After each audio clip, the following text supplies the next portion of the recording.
আগামীকাল শুরু হচ্ছে এসএসসি ও সমমান পরীক্ষা। সব মিলিয়ে পরীক্ষার্থীর সংখ্যা 18,51,423 জন। এর মধ্যে অনিয়মিত শিক্ষার্থী প্রায় 4,07,000-এর মতো। এবার আগের তুলনায় কমছে পরীক্ষা কেন্দ্রের সংখ্যা। আন্তঃশিক্ষা বোর্ড সমন্বয় কমিটির সভাপতি জানান, প্রশ্নপত্র ফাঁস রোধে থাকবে সর্বোচ্চ সতর্কতা। মুমিনুল হক আফানের ছবিতে শামীমা সুলতানার report. Hire Google TV. Smart living powered by Homey AI.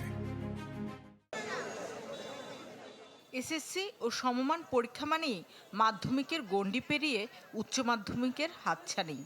শিক্ষার্থী অভিভাবকদের উদ্বেগ উৎকণ্ঠা। পরীক্ষায় কি আসবে, কেমন হবে এসব নিয়ে। এবার 11টি শিক্ষা বোর্ডে এসএসসি পরীক্ষায় অংশ নেবেন প্রায় 18,51,000 শিক্ষার্থী। 9টি সাধারণ শিক্ষা বোর্ডের পরীক্ষার্থী সংখ্যা 14,12,500-এর মতো। মাদ্রাসা শিক্ষা বোর্ডে 3,04,286 আর কারিগরিতে 1,84,661 জন পরীক্ষার্থী। এবার অনিয়মিত শিক্ষার্থী 4,07,000-এর কাছাকাছি। আশা করব কোনো প্রাকৃতিক দুর্যোগ এই সময় হবে না। আবহাওয়া এমন হবে যেন ছাত্রছাত্রীদের স্বাস্থ্যগত দিকটা ভালো থাকে, সুন্দর থাকে, তারা সুন্দরভাবে পরীক্ষা দিতে পারে। প্রতিকূল যা যা থাকে তা আমরা মোকাবেলা করে তাদেরকে সুন্দর একটা ভালোভাবে যাতে তারা পরীক্ষাটা সম্পন্ন করতে পারে সেই লক্ষ্যে কাজ করছি। 30,425টি শিক্ষা প্রতিষ্ঠানের শিক্ষার্থীরা পরীক্ষা দিবেন মোট 3,902টি কেন্দ্রে।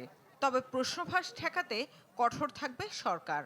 প্রশ্নফাঁস ঠেকানোর জন্য যেসব জায়গায় জায়গায় হতে পারে, প্রশ্নের সূত্রপাত যেখান থেকে বিভিন্ন পথ বেয়ে পরীক্ষা শেষ যেখানে, এই প্রশ্নের আলোর মুখ দেখবে যেখানে কেন্দ্র পর্যন্ত, এই সঙ্গে জড়িত যে সব লোকজন আছে সেই সকল লোকজনদের উপর সরকারের নজরদারি আছে। অভিভাবকদের কোনো গুজবে কান না দিতে পরামর্শ দেন এই কর্মকর্তা। ওই প্রশ্ন আউট হবে না এটুকু বলতে পারি। কাজেই গুজবের পিছনে ছোটা অযথা সময় নষ্ট হবে গার্জিয়ানদের। শামীমা সুলতানা, চ্যানেল 24, ঢাকা।